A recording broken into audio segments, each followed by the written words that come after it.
He was very creative. Definitely something to visit. Don't miss it out because it is not completed. There are a lot of interesting features and design. Everything is curved. It has to curve it. Today we start our day in Barcelona, our third last country in our Europe tour. Yesterday, we spent almost a full day travelling from France to Barcelona. Something to note if you are buying the EU Rail Pass is that if you have the time, you can actually sit their regional connecting trains from France to Barcelona, so you need not have to reserve or pay. Of course, if you wish it to be a little bit faster, they have high-speed rails, which you need to reserve and it's quite expensive. It costs about €80 per pax for the seat reservation. So even if you have the EU Rail Pass, you still need to purchase the reservation. That's why we opted to sit the regional connecting train, which took about 8 hours. Very, very long journey. So something to note is that the public transportation here in Barcelona, if you were to buy a single ticket, it costs about €240. And if you buy the T-Casual card, which allows 10 travels on public transportations, it costs only about €11.35, which is like a 50% discount. So if you are planning to take more than 5 trips, you already have paid for the whole card. So highly recommended to buy the T-Casual cards while you are here. And also there is a 75 minutes free transfer, but they have various rules in terms of how you do the transfer. From what we have tested, bus to bus, bus to metro seems to work, but you cannot do a return journey. I'm not sure if metro to metro works. We haven't had a chance to test it out yet. So today we start our day here at Parc Güell, and it is our very first attraction here in Barcelona. It's about 9:30 AM now and it's already very crowded. But I guess this is the most iconic spot in the park because you get to see a very nice view of Barcelona city. And because of the heat wave, Super hot. it's quite a tiring experience to walk through the park. But the structures and features of the buildings are very nice and special. Yeah, it's actually a very unique kind of architecture. It's not something we will usually see for attractions within the city. So definitely a must visit if you are coming here to Barcelona. This actually brings us to the Fun facts. So some fun facts about Parc Güell. It was originally planned to be a modern housing estate. However, no one decided to invest. Hence, the plan was unsuccessful and the project had to be abandoned.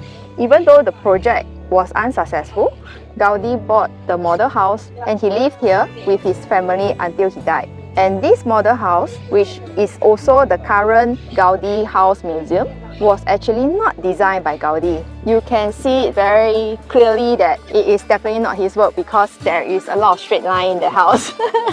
One of the characteristics of Antoni Gaudi's work is you won't see any straight line in his design. I think that's the reason why the structures are so unique. We just saw a structure just now. It is an adaptation of a tree. I'm not sure what it is made of, but it really looks like part of nature. He was very creative. One of the most photographed features of Parc Güell is the colorful salamander which guard the staircase. This is where Gaudi first tested out the mosaic technique which she became famous for. The bench behind us, they are also using the mosaic technique. The tiles and the mosaic design is not uniform. It's a very creative artwork. So we will head to our next attraction and we will see you when we get there. Bye bye!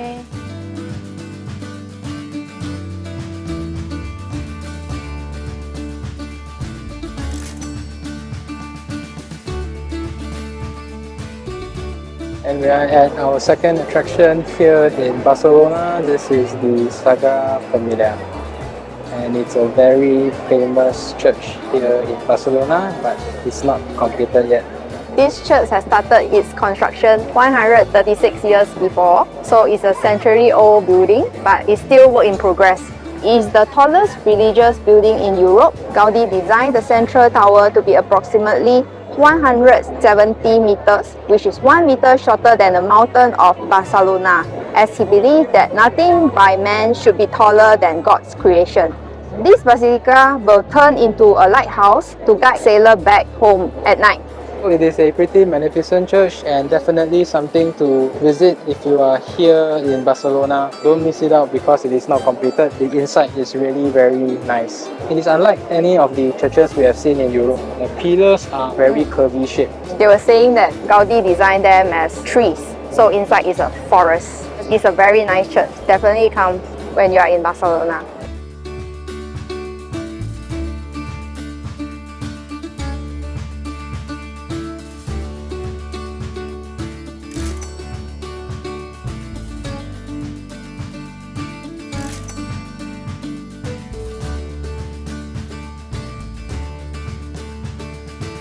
And here we are at our next attraction. This is Casa Batlló. It's also one of Gaudi's work. Casa Batlló means the House of Dragon. As per its name, at the top of this building is a dragon back. But you can't see it now because it's all the way to the top. I feel that the most unique feature of this building is the balcony, because it is a balcony that is full of imagination. Some say that it's a Venetian mask, some say that it looks like a skull, some say that it looks like a turtle. I will let you imagine. Skull. And inside the building, there are a lot of interesting features and designs. For example, the different colors of tiles and window sizes to bring equal natural lights to every corner of the building, which I find it very innovative. Inside the building, there is also a kind of dust that makes you feel like you are deep under the sea. Very creative. It is summer now, and inside this building is actually quite stuffy and it is very crowded. I think the crowd as well as the stuffiness kind of spoil the experience of this amazing building. There's many of Gaudi's works scattered across Barcelona, and if you're able to see all of them, that would be great. But if you can't and you just want to see a few of them, this is one of them, and the other one is the Sagrada Familia. We are heading to our next attraction and we will see you when we get there. Bye bye. Bye.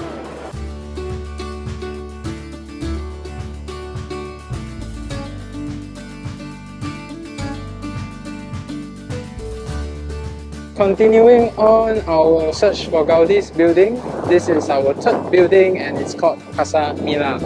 It is very easy to spot one of his buildings because all of the rest of the buildings have straight lines and right angles. His building is definitely curved. Only curved balconies and curved walls. And this building took him 6 years to complete. If you are short of time and you didn't purchase a ticket to go inside the building, do not miss the human, plants and animals sculpture outside the building. Gaudi was strongly influenced by nature and believed that buildings should be in harmony with their surroundings. If you saw some of our previous Gaudi building clips, you will notice that even the fences are curved. Yeah, everything is curved. He has to curve it. And inside, you can easily spot things that are not done by him because once you see a straight line or some right angle stuff, it's probably not by him. Okay, we will see you at our next attraction. Bye bye! Thank you for watching. Do hit the like and subscribe button for more travel related videos.